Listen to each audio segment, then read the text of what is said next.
Play stupid games, win stupid prizes. Geocaching பத்தி உங்களுக்கு தெரியலனா இப்ப தெரிஞ்சுப்பீங்க. இந்த ஸ்டோரி வந்து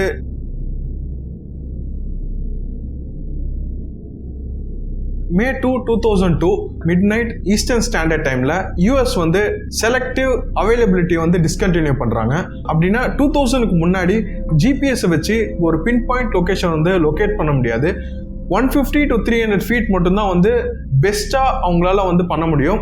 US கவர்மெண்ட் என்ன யோசிச்சாங்கன்னா, பப்ளிக்கால ஒரு ப்ரிசைஸ் லொகேஷன் வந்து மேப்ல வந்து லொகேட் பண்ண முடிஞ்சா அது வந்து நேஷனல் செக்யூரிட்டி ரிஸ்கா இருக்கும்னு சொல்லிட்டு யோசிச்சாங்க.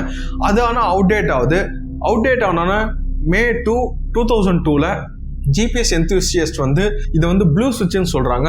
அந்த ப்ளூ சுவிட்சை வந்து அந்த நாள் மிட் நைட் வந்து ஃபிளிப் பண்றாங்க. இது ஃபிளிப் பண்ணணும், இந்த ஜிபிஎஸ்ல வந்து அப்டேட் கிடைக்குது. இந்த ஜிபிஎஸ் ஃபாலோ பண்றவங்களாம் ரொம்ப ஈகரா இருந்தாங்க, எப்படி வந்து இந்த ப்ரிசைஸ் லொகேஷன் வந்து ஒர்க் ஆகுது. டேவ்ன்ற ஒருத்தர் வந்து ஆரிகன்ல வாழ்ந்தாரு. இவர் வந்து ஒரு ஜிபிஎஸ் ட்ரெஷர் ஹண்டை வந்து கிரியேட் பண்ண நினைச்சாரு. ஒரு பாக்ஸ் எடுத்துக்கிட்டாரு. அந்த பாக்ஸ்ல வந்து ஒரு நோட் புக்கு, ஒரு பெண்ணை வச்சிடுறாரு. அந்த பாக்ஸ் எடுத்துட்டு ஆரிகான்ல இருக்க ஃபாரஸ்ட்குள்ள போறாரு. அந்த பாக்ஸை வந்து அந்த ஆரிகான் ஃபாரஸ்ட்ல வச்சிடுறாரு. அவர் எங்க வச்சாரோ அந்த ப்ரிசைஸ் லொகேஷனை வந்து ஒரு ஆன்லைன் ஃபோரம்ல போஸ்ட் பண்றாரு. அதுல அவர் சொல்றாரு, நீங்க தேடுறது கிடைச்சதுன்னா அதுல வந்து ஒரு நோட் புக் இருக்கும், ஒரு பென் இருக்கும், அதுல உங்க பேர் எழுதுங்க, நான் போய் அதை பார்ப்பேன், அதுல உங்க பேர் இருந்ததுன்னா இந்த ஆன்லைன் ஃபோரம்ல உங்களுக்கு வந்து நான் கிரெடிட்ஸ் கொடுப்பேன் சொல்லிட்டு சொல்றாரு. இது உடனே வந்து வைரல் ஆகுது. இது ரொம்ப கூல் ஐடியாவா இருக்கு. ஜிபிஎஸ் வச்சு ஒரு ட்ரெஷர் ஹண்ட், வெறும் ஒரு நோட் புக்கு, ஒரு பெண்ணு மட்டும் இவங்க வைக்கல, ரேண்டம் டிஃப்ரெண்ட் திங்ஸ் வந்து வைக்க ஆரம்பிச்சாங்க. இதுதான் வந்து ஜியோ கேச்சிங். இப்போ வரைக்கும் இதை பண்றாங்க. ஆனா இது போக போக வந்து எவால்வ் ஆகுது. அந்த ட்ரெஷரை வந்து கண்டுபிடிக்கணும்னா மவுண்டனை கிளைம் பண்ணணும், வாட்டரை டைவ் பண்ணணும்.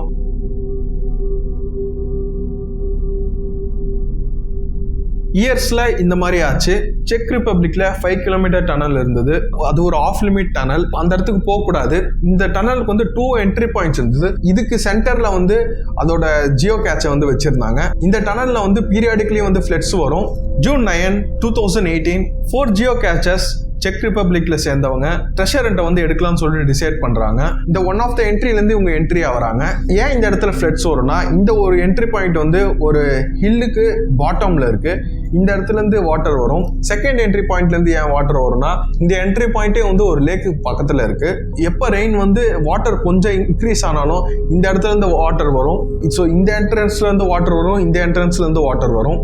அந்த நாள் வெதர் ப்ராட்காஸ்ட்ல சொல்றாங்க, ஹெவி ரெயின் இருக்க போது, ஃப்ளட்ஸ் வரப்போகுதுன்னு சொல்லிட்டு சொல்றாங்க. மேபி அந்த வெதர் ப்ராட்காஸ்ட் இவங்க பார்க்கல, இல்ல இதை அவங்களால மேனேஜ் பண்ண முடியும்னு சொல்லிட்டு அவங்க யோசிச்சிருக்கலாம். இப்போ இவங்க உள்ள இருக்காங்க. உள்ள இருக்கும் போது ரெயின் வருது. 10,000 gallons ஆஃப் வாட்டர் வந்து வருது. இந்த ஹில்லோட பாட்டம் சைட்ல இருந்து ஃபர்ஸ்ட் வருது. இவங்களுக்கு வந்து அந்த சவுண்ட் வந்து கார் இல்ல ட்ரெயின் வந்து க்ளோசர்ல வரா மாதிரி இருக்கு. இவங்க வந்து ரியலைஸ் பண்றாங்க வாட்டர் வந்து வருது, இது வாட்டரோட சவுண்ட். இவங்க உடனே வந்து ஓட ஆரம்பிக்கிறாங்க. இவங்க இந்த சைட்ல இருந்து ஓடுறாங்க. வாட்டர் வந்து இவங்களை ஹிட் பண்ணுது. இந்த 4 மெம்பர்ஸ்ல 2 மெம்பர்ஸ் வந்து வாட்டர் வந்து கீழே இழுத்துட்டு போயிடுது. 2 மெம்பர்ஸ் வந்து அந்த வாட்டர் வந்து இவங்களை அப்படியே இழுத்துட்டு போகுது அந்த லேக் சைடு என்ட்ரி பாயிண்ட்டுக்கு. இவங்களும் ஸ்விம் பண்ணிக்கிட்டே போறாங்க. வாட்டர் வந்து இழுத்துக்கிட்டே இவங்க போயிட்டு இருக்கும்போது இந்த என்ட்ரி பாயிண்ட் இருந்து வாட்டர் வருது. இப்போ 2 சைட்ல இருந்து வாட்டர் வந்துட்டு இருக்கு. இருந்தாலும் இவங்க வந்து செகண்ட் என்ட்ரி பாயிண்ட் வந்து ஸ்விம் பண்ணிக்கிட்டே போறாங்க. இந்த 2 கிலோமீட்டர்ஸ் இவங்க வந்து ஸ்விம் பண்ணிக்கிட்டே போறாங்க. ஃபியூ இன்ச்சஸ் தான் இவங்களுக்கு கேப் இருக்கு. வாட்டர் வந்து சீலிங் லெவல்ல வந்துட்டு இருக்கு. இப்போ இவங்க செகண்ட் என்ட்ரில இருந்து வெளியே வந்துடுறாங்க. இப்போ இந்த லேக் சைடு என்ட்ரன்ஸ்ல இருந்து இவங்க வெளியே வந்துட்டாங்க. இப்போ அந்த நேரத்துல ஒரு போட் வந்து அந்த சைடு வந்திருக்கு. அந்த போட் வந்து அவங்கள ரெஸ்கியூ பண்ணிடுறாங்க.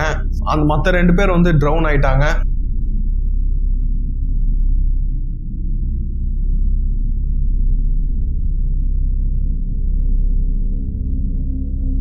ரெண்டு பேர் வந்து சர்வைவ் ஆயிட்டாங்க. இதான் இந்த ஸ்டோரியோட எண்ட்.